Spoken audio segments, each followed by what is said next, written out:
인사하겠습니다. 잘 오셨습니다. 한 번 더 인사해 보겠습니다. 한 주간 수고하셨습니다.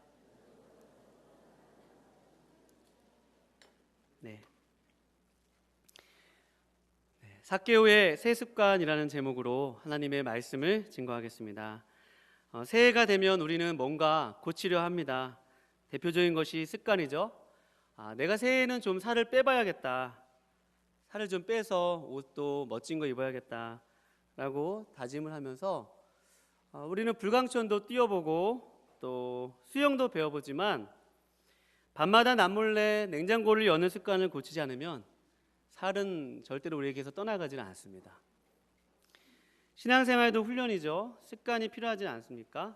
새해부터 새벽 기도회를 잘 나와야겠다, 또 새벽 찬양대도 해야겠다 라고 다짐을 하지만 전날 밤에 스카이캐슬을 보면 절대로 새벽 예배를 나오지 못합니다. 저는 한 번도 못 봐봤는데 그게 이렇게 요즘에 재밌다고 하더라고요. 전 나중에 몰아서 보겠습니다. 옛 습관을 바꾸지 않은 채 새로운 습관이 우리 몸에 다져진다는 것은 본성을 거스린 일이며 참 어렵습니다. 여러분, 우리가 좋은 습관, 건강한 습관을 몰라서 실천 못하는 것은 아닐 것입니다. 좋은 것을 알아도 바로 실천하지 않으면 안 된다는 것입니다. 그것이 내 것이 안 된다는 것이죠. 제가 습관에 관련돼서 몇 가지 일화가 있는데요. 예전에 우리 교회 부임해서 얼마 이제 교구 사역을 하면서 담임 목사님을 모시고 병원 신방에 갔습니다. 저는 지금도 세브란스 병원 가면 그때 일이 생각나는데요. 차를 주차하고 빨리 목사님을 따라가야겠다는 마음에 제가 어디 주차해 놓았는지 보지 않고 그냥 목사님께 뛰어간 것입니다. 그래서 신방을 마치고 나오는데 우리 차 어디 있어? 목사님께서 물어보시는데 예 목사님 그러면서 다음부터는 그냥 여러분 상상에 맡기겠습니다. 굉장히 막 자주 회자되곤 합니다. 그때 그 일이 우리 부교육자실에서. 그 이후로 저는 차를 주차하고 나서 그 주차의 그 기둥에 쓰여져 있는 숫자를 핸드폰으로 찍는 습관이 생겼습니다. 그 일을 겪고 나서요.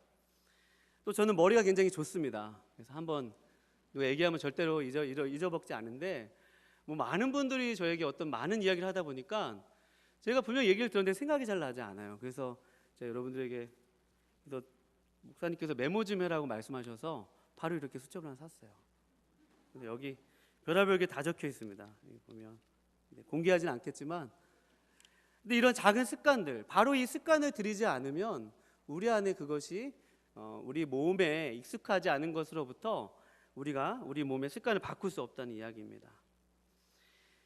이미 굳어진 습관을 새로운 습관, 새 습관으로 바꾸는 것은 정말 쉬운 일이 아니죠. 누가 옆에서 아무리 좋은 습관을 안내해도 맞아, 마음으로 공감해도 지적으로 동의해도 우리의 손과 발이 바로 급하게 따라하지 않으면 절대 습관은 바뀌지 않습니다. 오늘 우리가 읽은 성경에서 삭개오는 바로 그 습관을 바꾼 사람 중에 한 사람입니다. 이전에 살던 방식을 과감하게 던져버리고 정말 새로운 삶을 살게 된 한 남자의 이야기가 오늘 본문에서 나옵니다.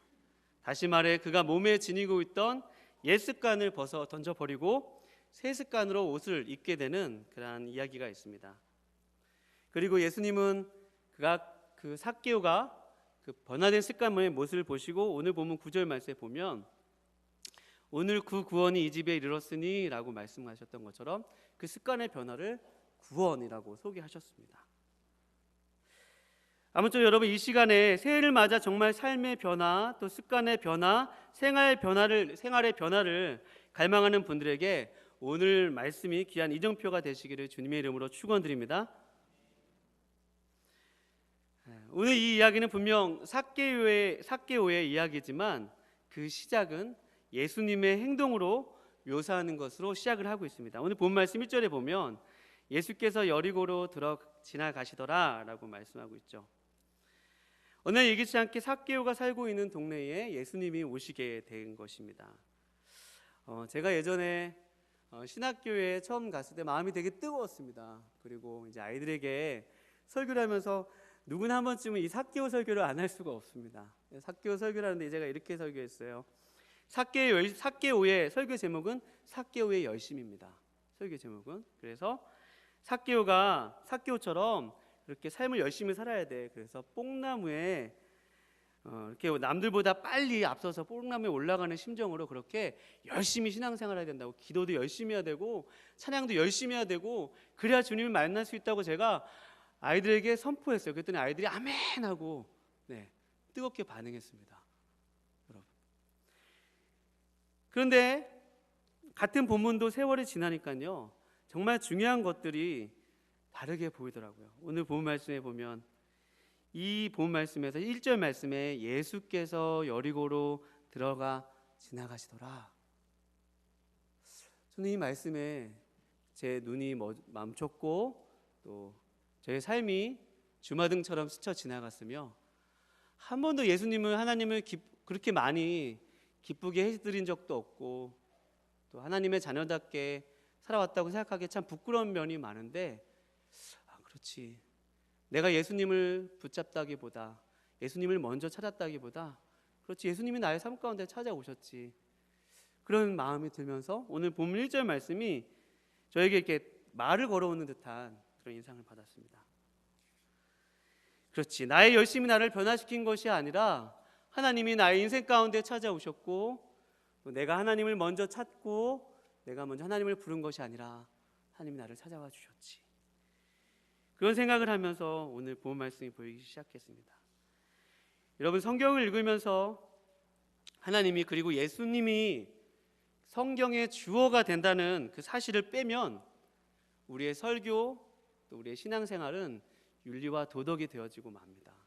그러나 하나님께서 우리 가운데 그 행하신 일에 초점을 맞추고 성경 말씀을 읽다 보면 그때부터 여러분 하나님의 일하심이 보입니다. 우리 삶에서 되돌아보면 우리가 예수님을 붙들었다기보다 주님이 우리를 먼저 아셨고 계획하셨고 만드셨고 부르셨고 의롭다 하셨고 거듭나게 하셨습니다. 나는 하나님을 찾은 적도 없고 찾으려 하지도 않았으며 죄인인지도 몰랐고 변화에 대한 갈망은 있으나 그것을 이룰 만한 아무런 내적인 능력이 없었습니다. 한 번도 나는 내가 변화되려고 노력해 본 적도 없습니다. 또 변화가 필요한 줄도 몰랐습니다. 그러나 긍휼이 풍성하신 하나님께서 어느 날 제 삶 가운데 찾아오셨고 저에게 제 이름을 불러주셨고 저를 만나주셨습니다. 여러분들도 저와 같은 그런 신앙의 고백이 있는 줄로 믿습니다. 그 예수님과의 만남이 있기 때문에 오늘 이 자리까지 온 줄로 믿습니다. 이처럼 예수님은 삭개오를 만나시고자 여리고로 찾아오셨습니다. 예수님이 먼저 행하신 것이죠. 여러분, 그렇다면 주님은 오늘 여러분과 저의 곁에서 먼저 찾아오시는 분이십니다. 따라서 여러분과 제가 어떤 우리의 삶의 변화를 위해서 노력하고 애쓰기보다 주님이 날 먼저 찾아오시기를 원하신다는 그 사실을 아는 것이 더 중요합니다. 변화의 주체는 바로 내가 아니라 예수님이라는 그 사실을 아는 것이 더 먼저 중요합니다. 그래서 예수님과의 만남이 중요하고 어떻게든지 예수님과의 그러한 올바른 관계가 중요합니다. 우리의 표어가 항상 예수지 않습니까?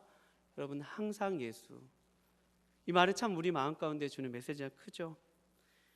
오늘 이번 새해는 이 항상 예수님과 함께 한 걸음 한 걸음 바른 교제와 만남들을 가질 수 있기를 주님의 이름으로 축원드립니다. 그렇다면 여러분, 예수님을 어떻게 만나시겠습니까? 여러분, 예수님을 만난다는 게 어떤 의미이죠? 요한복음 1장 14절에 참 중요한 말씀이 있습니다. 요한복음 1장 14절 말씀에 보면 말씀이 육신이 되어 우리 가운데 거하심에 우리가 그 영광을 보니 아버지의 독생자의 영광이요 은혜와 진리가 충만하더라. 아멘. 말씀이 육신이 되어 우리 가운데 거하심에 라고 말씀하셨던 것처럼 여러분, 말씀이 육신이 되었다는 것은 예수 그리스도께서 원래는 말씀이셨는데 그 말씀이신 분이 인간의 몸을 입고 오셨다는 것입니다. 그러니까 여러분과 제가 예수님을 만나려면 말씀을 만나야 합니다. 다시요, 예수님을 만나려면 여러분 하나님의 말씀을 만나야만 합니다. 할렐루야. 태초에 말씀이 계시니 이 말씀은 곧 하나님이시라 라고 요한복음 1장 1절에 선포했던 그 강력한 말씀처럼 여러분과 저는 항상 예수님과 함께 하시려면 어떻게 하든지 간에 말씀을 붙드셔야만 합니다. 말씀을 듣는 자리에 나오셔야만 합니다. 그래서 여러분 주일날 말씀을 듣는 것도 중요하고 새벽마다 말씀을 듣는 것도 중요하고 또 여러분의 각자의 삶의 자리에서 말씀을 펴서 읽는 일이 참 중요합니다. 여러분 우리 가운데 여러분과 제가 그 말씀을 통하여서 예수님을 만나고 그분의 음성을 통해서 날마다 우리 삶 가운데 먼저 찾아오시는 그분의 음성을 들으실 수 있기를 주님의 이름으로 축원드립니다. 삭개오가 오늘 그 예수님을 만났고 그분의 음성을 듣게 되었습니다. 키가 작은 삭개오, 세리장이었고 부자였지만 그의 삶에는 뭔가 채워지지 않는 그런 것이 있었습니다. 여리고라는 오늘 이 본문의 배경이 되는 여리고라는 그 동네는 별명이 종려나무의 성읍이라는 그러한 별명이 있습니다. 종려나무는 오아시스에 이렇게 나무를 쭉 팔을 벌린 그런 나무가 종려나무지 않습니까? 그러니까 여리고에는 그 종려나무가 참 많았습니다. 그러니까 샘이 많고 또 농사가 잘 돼서 곡창지대였다고 합니다. 그러니까 그 어떤 지역보다도 사람들이 돈도 많이 벌니까 사람들이 풍족하고 또 잉여 생산물도 많이 나오며 그만큼 그 비례에 따라 세금도 많이 거쳐진 그 지역이 여리고였다는 말입니다. 그 여리고에서 오늘 이 삭개오가 세리장이었다는 것이죠. 세리들 중에서 세리장이었고 또 로마의 의탁을 받아서 그 자신의 동족들의 그러한 재산을 때로는 억울한 방법을 통해서 부당하게 재산을 축적하기도 하는 그런 삶을 살았습니다. 어떻게 보면 경쟁에서 살아남기 위해서 다른 사람을 짓밟고 일어나기도 하고 또 돈을 많이 벌고자 노력하기도 하고 그 남부럽지 않게 좋은 집에서 살고 좋은 차도 몰고 또 남부럽지 않은 그런 세상의 부와 지위에 올랐지만 그의 삶은 늘 해결되지 않는 그러한 목마름이 있었고 그런 결핍이 있었고 그러한 해결되지 않는 그러한 모습이 있었다는 것입니다. 그래서 삭개오의 오늘 본문 말씀에 보면 2절 말씀에 보면 삭개오라 이름하는 자가 있으니 세리장이요 또한 부자라 그가 예수께서 어떠한 사람인가요 보고자 하되 키가 작았다 라고 이야기하고 있습니다. 키가 작았다. 여러분 육체적인 키도 작다는 것도 포함하지만 저는 이 키가 작다는 것이 좀 새롭게 다가왔습니다. 오늘 청년부에서 특성을 했지만 우리 교회 청년부에 김종환 강도사님이 부임을 했어요. 제가 참 통쾌했던 것은 하영태 강도사님, 또 박성동 목사님, 또 이용희 목사님이 키가 작아 보이는 거예요.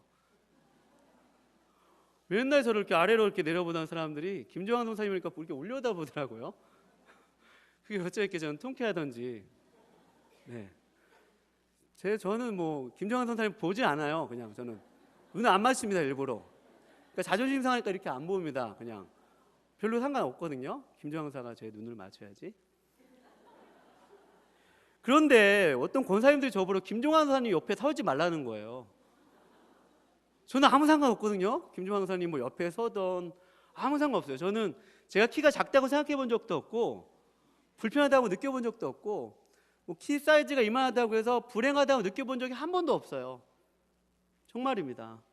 뭐 성 목사님이 계시니까 같이 의지하면서 네, 같이 사는데 뭐 서로 뭐 좋아요. 요즘에 성 목사님 저랑 뭐 서로 뭐 키 때문에 불행한 것도 없고 다 가정 이루고 살고 있고 뭐 남부럽지 않은 삶을 살고 있습니다. 그렇죠? 키 작다는 것 때문에 크게 뭐 불편한 거 느껴본 적 없습니다. 그러니까 여러분 삭개오가 키가 작다고 얘기했던 것 성경에서 그냥 표현했던 것은 아닐 것 같아요.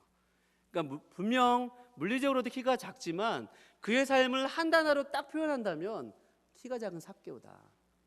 그가 돈도 많이 벌었고 성공도 추구하였고 많은 것을 가졌지만 그의 삶은 언제나 키 작은 삭개오처럼 뭔가 결핍이 있다는 거죠. 뭔가 어떤 기대치에 다다를 수 없는 그의 내면과 그의 삶과 그의 채워지지 않는 뭔가를 키 작은 삭개오로 이중적으로 문학적으로 표현하고 있는 것 같습니다. 저는 주님께서 이런 묵상을 주셨어요. 그런 키 작은 삭개오가 주님을 만나 주님에 대해서 잘 몰랐지만 주님이 오신다는 그러한 소식을 들었고, 또 당시에 많은 사람이 예수님에게 관심이 있었던 것처럼 이 삭개오도 예수님에게 관심이 있었습니다. 그 삭개오가 예수님께 가고자 했지만 오늘 본 말씀에 보면 키가 작았다, 또 군중이 많아서 갈 수 없었다라고 이야기합니다. 여러분, 키가 작았다고 해서 갈 수 없을까요? 오히려 키가 작으면, 여러분, 키 작은 사람 몸이 원래 날쌔입니다. 몸이 가볍거든요. 그러니까 틈이 있으면 얼마든지 비집고 들어갈 수 있어요. 그러나 군중이 있는데 들어갈 수 없었다는 것은 그가 아마도 그 군중 속에 들어가다가 돌에 맞아 죽을지도 몰랐기 때문일 것입니다. 세리장으로 동족들의 원수였기 때문에 혹이라도 대중들 앞에서 그가 서면 아마 사람들이 저기 삭개오다 그러면서 아마 삭개오에게 돌을 던지거나 침을 뱉거나 모욕적인 언사를 하거나 아마 삭개오에게 물리적인 그런 제압을 가할 수도 있었을 것입니다. 그래서 아마 삭개오는 그 군중들 속에서 뚫고 지나가지 않고 다른 방법을 택했습니다. 여러분과 제가 잘 알듯이 삭개오는 뽕나무로 올라갔죠. 옛날 개역 한글 성경에는 뽕나무로 번역되어 있지만 돌감람나무입니다. 돌감람나무에 올라갔죠. 많은 사람들이 삭개오가 돌감나무에 올라간 것이 예수님의 눈에 잘 띄기 위해서 나무에 올라갔다라고 해석하시는 분도 있지만 저는 정반대라고 생각합니다. 여러분, 삭개오의 심리를 잘 생각해 보면 삭개오는 눈에 띄기를 싫어했습니다. 눈에 띄기 원했다면 군중 속으로 파고 들어갔을 겁니다. 굳이 키가 작다는 것 때문에 나무 위에 올라가진 않았을 것입니다. 삭개오는 분명히 그 나무에서 다른 사람의 눈을 피해서, 또 예수님의 눈마저도 피해서 그냥 예수님을 몰래 구경하려고 했던 것입니다. 그에 대한 호기심이 있어서 구경하려고 했던 것입니다.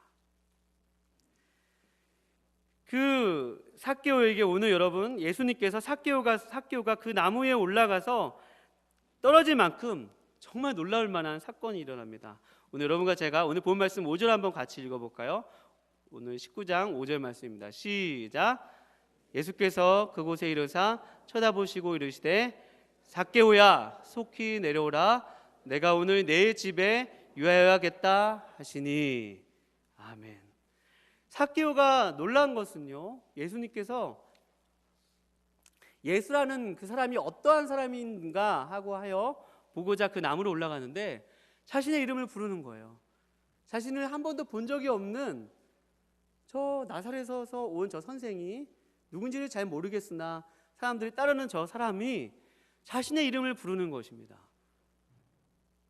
한 번도 누군가에게 이름을 불러본 적이 없었던, 아마 사람들이 삭개오를 보면서 욕을 했겠죠. 저 XX 같은 놈이라고 아마 욕을 했지 그의 이름을 그렇게 부른 적이 없을 것입니다. 그런데 삭개오야 내가 내려오라, 내가 오늘 내 집에 유하여야겠다. 모든 사람이 보는 앞에서 몰래 그렇게 나무에 숨어서 그렇게 주님을 몰래 보려고 했는데 이제는 모든 사람이 보는 앞에서 예수님이 삭개오를 부르시는 거예요. 한 번도 인정받지 못하고 한 번도 그 마음속에서 행복하다고 느껴보지 못했던 그 삭개오, 늘 행복을 쫓아 취하려고 하고 다른 사람을 수단으로 생각하고 자기 자신만 위해서 살아왔던 삭개오, 자신의 이름은 누구도 그렇게 인격적으로 불러주지 않았던 그 삭개오에게 오늘 예수님이 여리고로 지나가시면서 또 그의 길을 지나가시면서 삭개오야 속히 내려오라, 내가 오늘 내 집에 유하여야겠다 라고 하시는 그 주님의 말씀이, 그 주님의 음성이 오늘 삭개오의 영혼 가운데 꽂힌 것입니다. 아, 저분은 사람이 아니고 저분은 나의 모든 것을 아시는 분이시며 나를 만드신 분이시고 심판주이시고 또 구원자이시고 하나님의 아들이라는 것이 이게 지적으로 이해되는 것을 뛰어넘어서 그의 전인격으로 그의 모든 삶을 다 아시는 그 분이 바로 하나님이시고 하나님의 아들이시고 저분이 나의 구원자 되시라는 그 고백이 아예 그 짧은 순간에 정강석화처럼 막 돌아온 것입니다. 여러분, 삭개오는 예수님을 만났습니다. 삭개오는 그 예수님을 만난 거예요. 예수님이 만나 주신 것입니다. 여러분, 우리의 삶의 변화는요, 이처럼 우리 안에서 출발해서 오는 것이 아니라 여러분과 제가 하나님의 말씀을 만나고 주님을 만나고 어떻게든지 주님과의 관계 속에서 일어나는 것임을 여러분 믿으시기 바랍니다. 오늘 이 삭개오의 이야기가 우리를 그곳으로 안내하고 있습니다. 그런데 여러분과 제가 참 놀란 것은 이 삭개오의 반응입니다. 6절 말씀에 보면 그가 급히 내려왔다고 그러죠. 즐거워하며 영접하였다고 합니다. 이 급히 내려왔다, 나무에서 그냥 떨어져 내려온 것과 다름없습니다. 그냥 점프해서 내려온 것과 다름없어요. 여러분, 예수님이 삭개오야, 오늘 내 집에 내가 유하여야겠다라는 그 말씀을 듣고 삭개오가 그 나무에서 다른 사람이 보든 말든 신경 쓰든 말든 그냥 급히 내려온 것입니다. 급히 내려와서 또 다 같이 8절 말씀 다 같이 한번 읽어볼까요? 시작. 주께 여짜오되 주여 보시옵소서, 내 소유의 절반을 가난한 자들에게 주겠사오며 만일 누구의 것을 속여 빼앗은 일이 있으면 내 갑절이나 갚겠나이다. 아멘. 오늘 이 본문 말씀은 굉장히 급한, 삭개오의 급한 행동에 초점을 맞추고 있어요. 제가 아까 습관에 대한 그런 소개를 하면서 습관을 고치려면 굉장히 빠르게 바꿔야 된다고 제가 말씀드렸지 않습니까? 이 삭개오의 이 행동, 주님이 오늘 삭개오의 이 삶의 자리에 찾아오셔서 삭개오를 불러주셨고 삭개오는 그 주님을 만났습니다. 그런데 그 주님의 음성을 듣고 주님의 말씀을 듣고 여러분 급히 내려오지 않으면, 우리의 삶의 모습을 급하게 바꾸지 않으면 여러분 우리 삶 가운데 구원은 일어날 수 없습니다. 저는 이 부분이 오늘 새롭게 다가왔어요. 오늘 삭개오에 우리가 여러분 구원에 대한 얘기를 할 때 물론 예수님을 믿으면 구원을 받습니다. 우리가 은혜로 구원을 받습니다. 그러나 오늘 삭개오가 그 나무에서 급히 내려와서 주님, 제가 주님을 만나고 보니까 제 소유의 절반을 팔아서 가난한 자들에게 나눠주겠습니다. 또 누구의 것을 속여 빼앗은 일이 있으면 4배나 갚겠습니다 라고 급하게 그의 행동을 제가 바꾸겠습니다 라고 했던 그 삭개오의 고백이 있은 다음에 오늘 9절 말씀에 예수께서 이르시되 오늘 구원이 이 집에 이르렀다 라고 말씀하셨던 것입니다. 여러분, 만약에 예수님께서 삭개오가 구원을 받았다면 저 같으면 삭개오가 나무에 내려오는 그 순간부터 오늘 구원이 이 집에 이르렀다 라고 말씀하실 수 있을 것 같아요. 우리가 구원의 확신이 있고 내가 교회 다니고 내가 구원을 깨닫게 되고 내가 거듭나고, 이것도 물론 귀한 구원입니다. 우리에게 이미 임한 구원이죠. 그러나 그 구원을 우리 삶 속에서 정말로 실천하지 않으면, 그 구원을 이루어가지 않으면 여러분 우리에게 어떤 구원도 완성될 수 없으면 여러분 믿으시기 바랍니다. 오늘 이 이야기가 그것을 강조하고 있어요. 그런데 오늘 이 본 말씀에 보면서 삭개오의 새 습관에 대해서 제가 설교 제목을 정했는데, 그냥 이렇게 처음에는 이 말씀을 보면서 그렇습니다. 여러분, 우리가 급히 내려와서 우리의 삶의 습관을 바꿔야 합니다. 목사님의 말씀을 듣고 우리의 삶의 습관을 바꾸고 말씀과 삶이 괴리된 삶이 아니라 일치된 삶을 살아야만 합니다. 저는 그냥 이 정도까지만, 제가 부목사니까 이 정도까지 말씀드리고 그냥 내려오려고 했어요. 근데 주님이 계속 제 마음 가운데 부담을 주시는 거예요. 아니야, 너 거기까지만 전하면 안 돼. 거기까지만 전하면 안 돼. 왜냐하면 오늘 본 말씀에 보면 삭개오는 분명히 내 소유의 절반을 가난한 자들에게 주겠다고 그렇게 고백했고, 문자대로 보면 또 누굴 것을 속여 빼앗은 일 있으면 내 갑절이나 갚겠나이다 라고 고백했죠. 그러니까 제가 이 말씀을 전하기를 좀 건너뛰고자 했던 제 내면의 아주 갈등과 그런 싸움을 생각해 보니까 제가 그렇게 가난한 사람들에 대해서 깊은 관심을 가지지 않는가 봅니다. 많은 실천하지 않는가 봅니다. 그러니까 제가 자신이 없으니까 이것을 건너뛰고 싶은 거 아니겠습니까? 우리 목사님 말씀처럼 나의 것을 좀 소비를 좀 줄이고 먹고 싶은 것을 좀 줄이고 내가 입고 싶은 것을 좀 줄이면서 일부러 가난한 것을 택해서 그 남는 것으로 가난한 사람들은 돕는 것을 많이 실천했다면 그렇습니다, 여러분. 가난한 자들을 위해서 여러분 도와야 합니다. 제가 선포할 수 있었겠죠. 그런데 강단에서는 말씀은 기록되어 있지만 제 삶 속에서 정말로 가난한 사람들을 향해서 정말로 나의 습관을 바꾸면서 나의 그런 지갑의 습관들, 소비의 습관들, 그래서 정말로 뭐 카드가 있으니까 막 긁기만 하면 되고 소비 생각하지 아니하고 그런 나의 소비 습관을 바꾸지 않고 다른 사람을 돕는 것에 대해서 크게 관심을 갖지 않는 저의 그런 모습을 보게 되었습니다. 그러나 여러분, 제가 그런 삶을 산다고 해서 오늘 말씀의 권위는 떨어지지 않으면 여러분 믿으시기 바랍니다. 성경 말씀의 권위는 저의 어떠함에 있지 않고 하나님의 말씀에 있으면 여러분 믿으시기 바랍니다. 여러분, 우리의 삭개오의 새 습관은 추상적인 삶의 습관이 아니었습니다.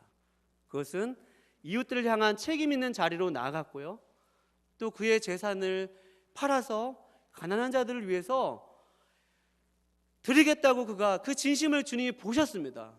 그리고 삭개오는 교회 전승에 의하면 초대교회의 귀한 지도자가, 영적인 지도자가 됐다고 그런 구절이 있거든요. 그러니까 삭개오는 그런 삶을 살았어요. 그러니까 삭개오의 그 미래를 아시는 그 주님께서 오늘 이 구원이 이 집에 이뤘다고 하는 것입니다. 여러분, 우리의 구원은 여러분 우리가 예수님을 믿는 것도 중요하고 주님께서 우리에게 구원을 깨닫게 해주신 그 사실도 중요하지만 이미 우리 안에 이루어진 구원도 중요하지만 아직 완성되지 않는 구원을 여러분 이러한 모습으로 이웃들을 향해서 여러분 책임 있는 삶을 사실 수 있기를 여러분과 제가 되시길 주님 이름으로 축원드립니다. 부탁을 드립니다. 성경은 여기까지 여러분과 제가 가기를 원하고 있습니다. 또 삭개오의 새 습관은 어떤 모습입니까? 그것은 내가 누구의 것을 속여 빼앗은 일이 있으면 여러분 4배나 갚겠다고 하는 것입니다. 여러분 4배까지 갚을 필요 없습니다. 율법에 의하면. 그러나 그 율법을 뛰어넘어서 내가 주님 4배나 갚겠다고 하는 거죠. 여러분 그 4배나 갚겠다는 것은 책임 있는 삶을 살겠다는 것입니다. 그럼 내가 누군가에게 혹이라도 말로 상처 주는 말을 한다거나 꼭 그게 금전적인 문제가 아니더라도 내가 반드시 나의 말에 책임을 져야 하고 나의 행동에 책임을 져야 하는 그러한 일이 있다면 여러분 새해를 시작하시면서 그 책임을 감당하실 수 있기를 주님의 이름으로 축원드립니다. 스카펙의 책 아직도 가야 할 길을 보니까 여러분 사랑은 책임이다라는 표현이 있더라고요.